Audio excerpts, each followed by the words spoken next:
Cruel Summer Season 2 finale explained. What's up, guys? This is Jim from the Bingetown TV podcast, and I'm back to discuss Freeform's Cruel Summer Season 2 finale with you. Beware, there are major spoilers ahead, so please make sure you're caught up before watching this video. If you aren't caught up, hit that subscribe button and save this for after you watch. And of course, please hit that subscribe button if you like our videos so you can stay up to date on all of our future videos.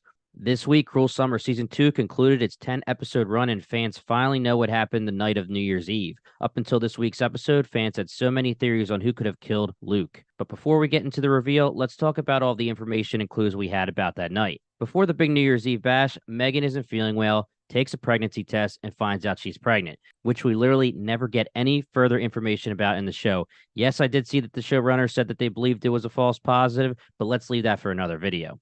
Megan and Isabella aren't on the best terms at this point because Luke lied and told Megan that Isabella kissed him. Fast forward to the party. Megan overhears Luke bragging about having Isabella and Megan wrapped around his fingers and talks about how he made a big move on Isabella at the plunge. Megan is furious, instantly makes up with Isabella, and then says that she wants Luke to regret ever meeting them. Cue the ridiculous revenge plan that takes place, which includes tying Luke to the bed at the cabin, drugging him, and then taping him while he confesses everything. Things get way out of hand, and Isabella pulls a gun on Luke and shoots him in the ear. Somehow the girls put their heads together and decide the best idea is to leave a drugged and wounded Luke tied to the bed in the cabin. So in the middle of the night, they leave him alone. Luke eventually comes to, breaks free, and somehow makes it to the dock where he pages a mystery person. So now it's time for the big reveal. If you guess that Megan, Isabella, Brent, Steve, or any combination of those characters were the killer, then I would say that you're right. Let me explain. The true reveal is that Brent was the mystery person that Luke pages. Brent shows up to help Luke at the dock, and during his rescue, things go bad quickly. Luke and Brent start arguing because Luke actually became self-aware and realized that he grew up with some crappy people, and they rubbed off on him, making him not that much different than them. But anyway, Brent gets angry and pushes Luke. Luke falls off the dock, hits his head, and lands in the water. Brent eventually jumps in the water when he realizes Luke is not coming up, but he can't find him. Brent believes that he killed his brother by accident, so what does he do? He doesn't continue his search. He goes home and waits for his dad to find him wet in the kitchen. His dad, Steve, always trying to protect the family, decides to cover it up. With Isabella doctoring the tape of Luke's confession and giving it to the sheriff, it is actually Megan who gets charged with the murder. But Brent thinks of Megan as family, knows she's innocent, and can't let that happen, so he confesses and Megan walks free. In a surprise last-second twist, when Megan is symbolically saying goodbye to Luke and her town on the dock, she sees the glimmer of a camera in the woods pointing right at the dock. How convenient. Megan hacks into the cameras, and we find out that Isabella went back to the dock that night, found Luke alive, barely, but still alive, and finished the job herself. Now, let's get back to my earlier statement. Yes, Isabella was revealed as the actual killer, but let's be real here. Luke did plenty wrong to both Megan and Isabella, but there is no way that he deserved to be tied to a bed, drugged, shot in the ear, and then left there.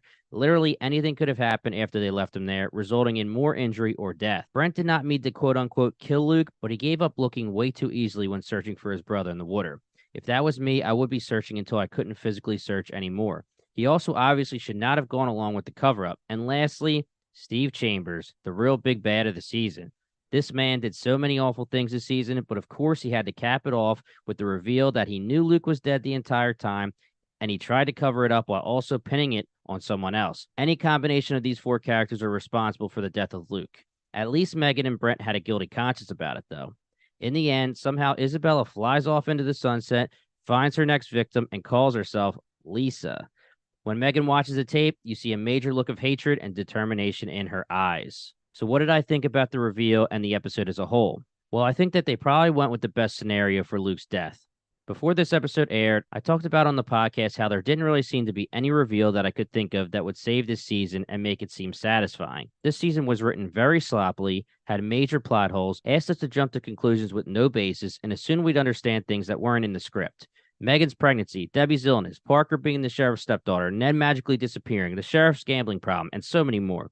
Don't get me wrong, I was still entertained and had fun covering it on the podcast, but it definitely was not season 1. So will we see Megan and Isabella again in season 3? Will it stay an anthology series, or will it have a continuation? Since the writers like to ask us to jump to conclusions that aren't in the script, maybe we should just do that and assume that Megan serves justice, makes Isabella's life hell, and call it a day. I don't think we need to see these characters again, at least with these writers. What did you guys think of the season 2 finale and its reveal? Was it satisfying? Do you want to see these characters again? Let me know in the comments. And please be sure to hit that subscribe button if you enjoyed this video so you can stay up to date on all of our future videos. I will be dropping another video very soon highlighting all of the plot holes and issues with this season, so please stay tuned. Until next time, guys.